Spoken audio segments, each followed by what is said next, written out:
ओम गण गणपते नमः। ओम सरस्वते नमः। हरि शरणम राधे राधे।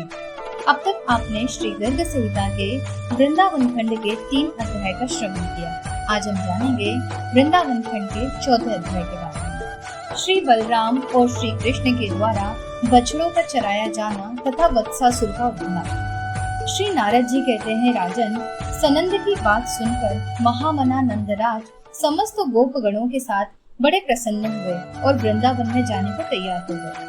यशोदा, रोहिणी तथा समस्त गोपांगनाओं के साथ घोड़ों, रथों, वीर पुरुषों तथा विप्र मंडली से मंडित हो परम बुद्धिमान नंदराज दोनों पुत्र बलराम और श्री कृष्ण सहित रथ पर आरूढ़ हो वृंदावन की ओर चल दिए। उनके साथ गौ का समुदाय भी था।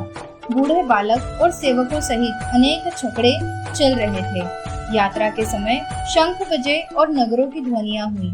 बहुत से गायक नंदराज का यशोगान कर रहे थे। गोप वृषभानुवर अपनी पत्नी के साथ हाथी पर बैठकर पुत्री राधा को अंक में लिए गायकों से यशोगान सुनते हुए मृदंग, ताल, वीणा और वेणुओं की मधुर ध्वनि के साथ वृंदावन को गए। उनके साथ भी बहुत से गोप और गौ का समुदाय था। नंद, उपनंद और चहु वृषभानु भी अपने समस्त परिकरों के साथ वृंदावन में गए। समस्त गोपों ने अपने सेवकों सहित वृंदावन में प्रवेश करके अलग अलग गोष्ठ बनाए और इधर उधर निवास आरंभ किया। वृषभानु ने अपने लिए वृषभानुपुर यानी कि बरसाना नामक नगर का निर्माण कराया, जो 4 योजन विस्तृत दुर्ग के आकार में था। उसके चारों ओर खाइयां बनी थी। उस दुर्ग के 7 दरवाजे थे। दुर्ग के भीतर विशाल सभा मंडप था। अनेक सरोवर उस दुर्ग की शोभा बढ़ा रहे थे। बीच बीच में मनोहर राजमार्ग का निर्माण कराया गया था। एक सहस्त्र कुंजे उस पुर की शोभा बढ़ाती थी। श्री कृष्ण नंदनगर यानी कि नंदगांव तथा वृषभानुपुर यानी कि बरसाने में बालकों के साथ क्रीड़ा करते हुए घूमते और गोपांगनाओं की प्रीति बढ़ाते थे। राजन, कुछ दिनों बाद संपूर्ण गोपों के समादर भाजन मनोहर रूप वाले बलराम और श्री कृष्ण वृंदावन में बछड़े चराने लगे। वे दोनों भाई ग्वाल बालों के साथ गांव की सीमा तक जाकर बछड़े चराते थे।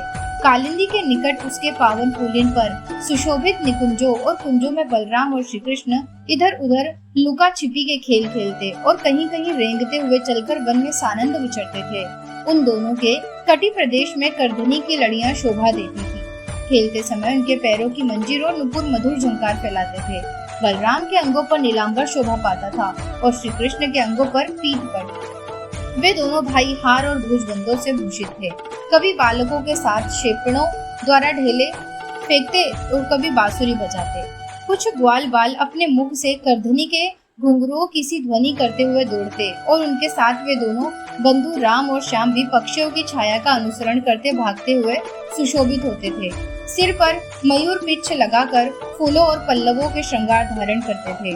नरेश्वर, एक दिन उनके बछड़ों के झुंड में कंस का भेजा हुआ वत्सासुर आकर मिल गया। श्री कृष्ण को यह बात विदित हो गई कि वे उसके पास गए। वह दैत्य गोप बालकों के बीच में सब और पूंछ उठाकर बार बार दौड़ता हुआ दिखाई देता था। उसने अचानक आकर अपने पिछले पैरों से श्री कृष्ण के कंधों पर प्रहार किया। अन्य गोप बालक तो भाग चले, किंतु श्री कृष्ण ने उसके दोनों पैर पकड़ लिए और उसे घुमाकर धरती पर पटक दिया। उसके बाद श्री हरि ने फिर उसे हाथों से उठाकर कपित वृक्ष पर दे मारा। फिर तो वह दैत्य तत्काल मर गया। उसके धक्के से महान कपित वृक्ष ने स्वयं गिरकर दूसरे दूसरे वृक्षों को भी धराशायी कर दिया। यह एक अद्भुत सी बात हुई। समस्त ग्वाल बाल आश्चर्य से चकित हो कन्हैया को वहाँ साधुवाद देने लगे। देवता लोग आकाश में खड़े हो जय जयकार करते हुए फूल बरसाने लगे।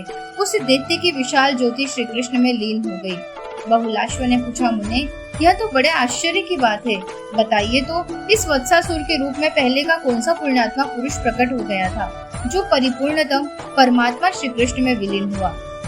श्री नारद जी कहते हैं, राजन, मूर के एक पुत्र हुआ था, जो महादैत्य प्रमील के नाम से विख्यात था। उसने देवताओं को भी युद्ध में जीत लिया था। एक दिन वह वशिष्ठ मुनि के आश्रम पर गया। वहाँ उसने मुनि की होम धेनु नंदिनी को देखा। उसे पाने की इच्छा से वह ब्राह्मण रूप धारण करके मुनि के पास गया और बस उस मनोहर गो के लिए याचना करने लगा। महर्षि दिव्यदर्शी थे, अतः सब कुछ जानकर भी चुप रह गए, कुछ बोले नहीं। तब बोली, दुर्मते, तू मूर का पुत्र दैत्य है, तो भी मुनियों की गो का अपहरण करने के लिए ब्राह्मण बनकर आया है, अतः गाय का बछड़ा हो जा। श्री नारद जी कहते हैं, राजन, नंदिनी के इतना कहते ही वह मूर पुत्र महान गोवत्स बन गया। तब उसने मुनिवर वशिष्ठ तथा उस गौ की परिक्रमा एवं प्रणाम करके कहा, मेरी रक्षा कीजिए, रक्षा कीजिए। गो बोली, महादैत्य, द्वापर के अंत में जब तू श्री कृष्ण के बछड़ों में घुस जाएगा उस समय तेरी मुक्ति होगी। श्री नारद जी कहते हैं, उसी शाप और वरदान के कारण परिपूर्णतम पतित पावन साक्षात भगवान श्री कृष्ण में दैत्य वत्सासुर विलीन हुआ। इसमें विस्मय की कोई बात नहीं है। इस प्रकार श्री गर्ग संहिता में श्री वृंदावन खंड के अंतर्गत वत्सासुर का मोक्ष नामक चौथा अध्याय संपूर्ण हुआ। आशा करती हूँ कि आपको हमारे चैनल पर प्रसारित हो रही सभी कथाएं पसंद आ रही होंगी। अगर आप इस चैनल पर नए हैं तो इसे सब्सक्राइब जरूर कर लें। वीडियो और कथाएं अगर पसंद आ रही है तो इसे लाइक और शेयर करना ना भूलें। राधे राधे।